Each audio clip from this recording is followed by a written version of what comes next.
Mr. Chairman, ranking member, distinguished colleagues, and to the American people watching at home who are tired, bone-tired, of having to defend democracy like it's a part-time job.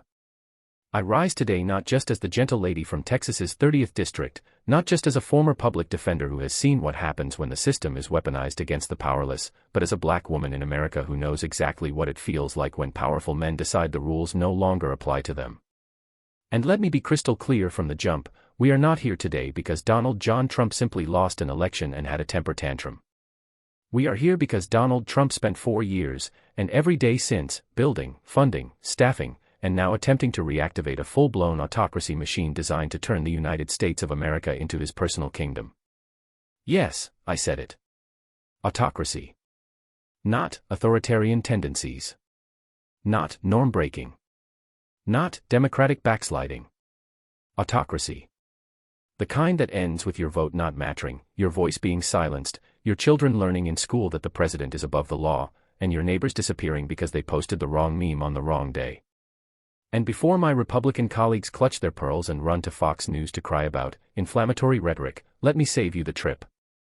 Every single thing I am about to lay out is documented, footnoted, on video, in court filings, in Proud Boy group chats, and in the Federalist Society memos you pretend you've never read.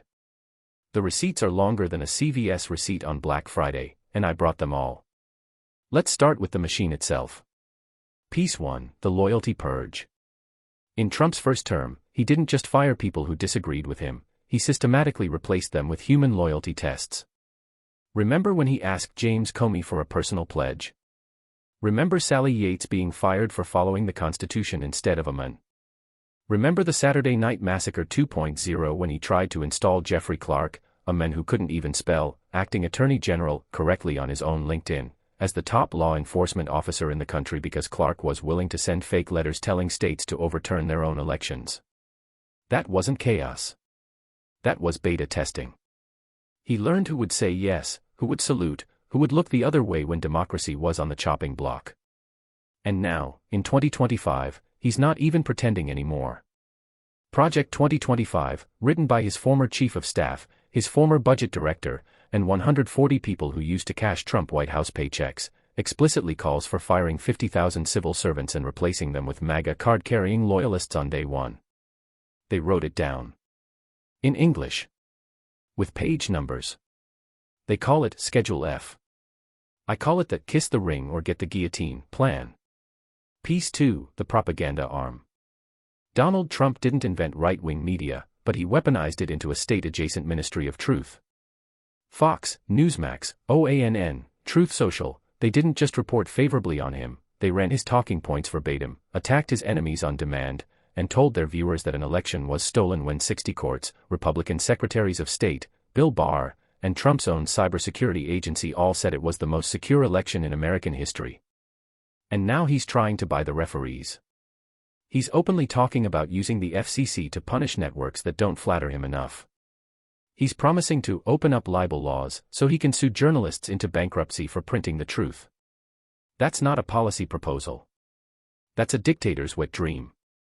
Piece 3, the paramilitary wing. Let's talk about January 6th, because some of y'all still want to call it legitimate political discourse. Over 1,000 people have been charged. Hundreds have pleaded guilty. The Proud Boys. The Oath Keepers. The 3%ers.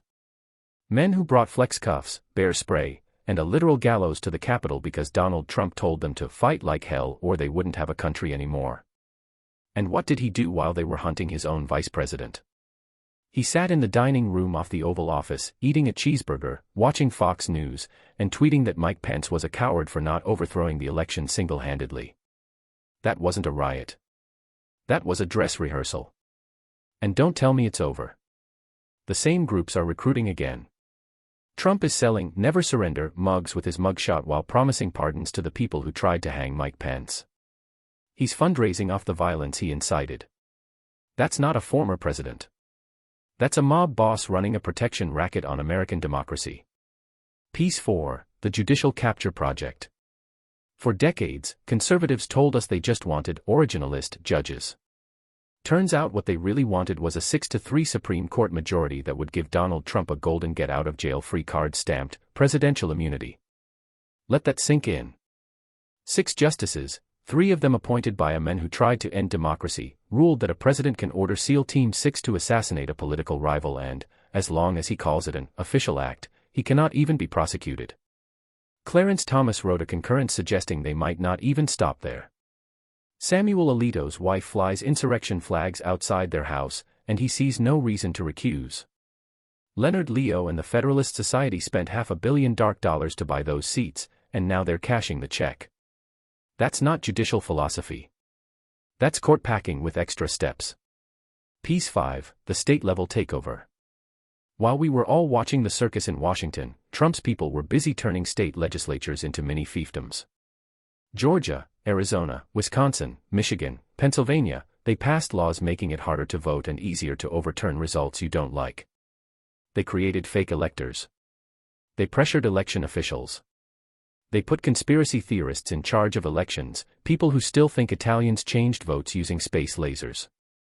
In Georgia, the new election board just voted to give themselves the power to refuse to certify elections for any reason or no reason at all. That's not election integrity. That's election theft with a legislative PowerPoint. Piece 6, the plan for 2025. And now, the sequel nobody asked for. Trump is not running to govern. He's running to settle scores. He's promising retribution. He's talking about termination of the Constitution. He's calling his political opponents vermin and enemies of the people, language straight out of the authoritarian playbook. He's already said he'll invoke the Insurrection Act on day 1 to deploy the military against protesters. He's floating the idea of military tribunals for Liz Cheney.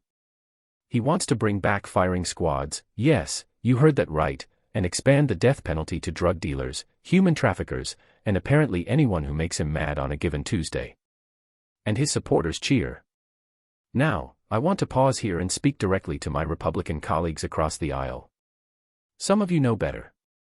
Some of you served honorably. Some of you took oaths to the Constitution, not to a man. I'm begging you, look at what you're about to hand him. You are not just voting for a president.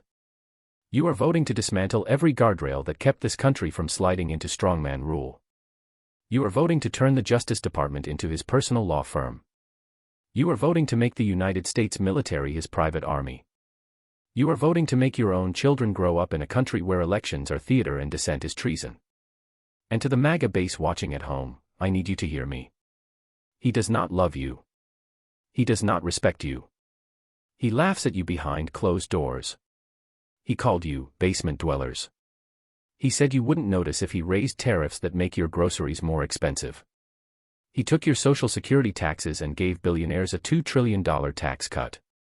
And the second you're no longer useful, he will throw you away like he threw away Rudy Giuliani, like he threw away Mike Pence, like he threw away every single person who ever believed his lies.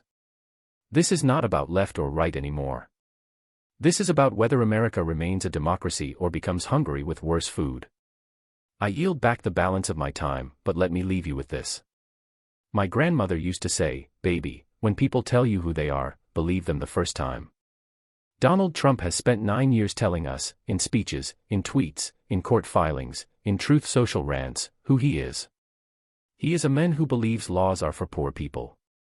He is a man who believes elections are legitimate only when he wins. He is a man who looks at the Constitution the way he looked at those marriage vows, optional suggestions he can ignore when inconvenient. We do not have to let him finish the job. The autocracy machine is built. The funding is secured. The personnel are standing by. The propaganda networks are primed. The fake electors are rehearsing.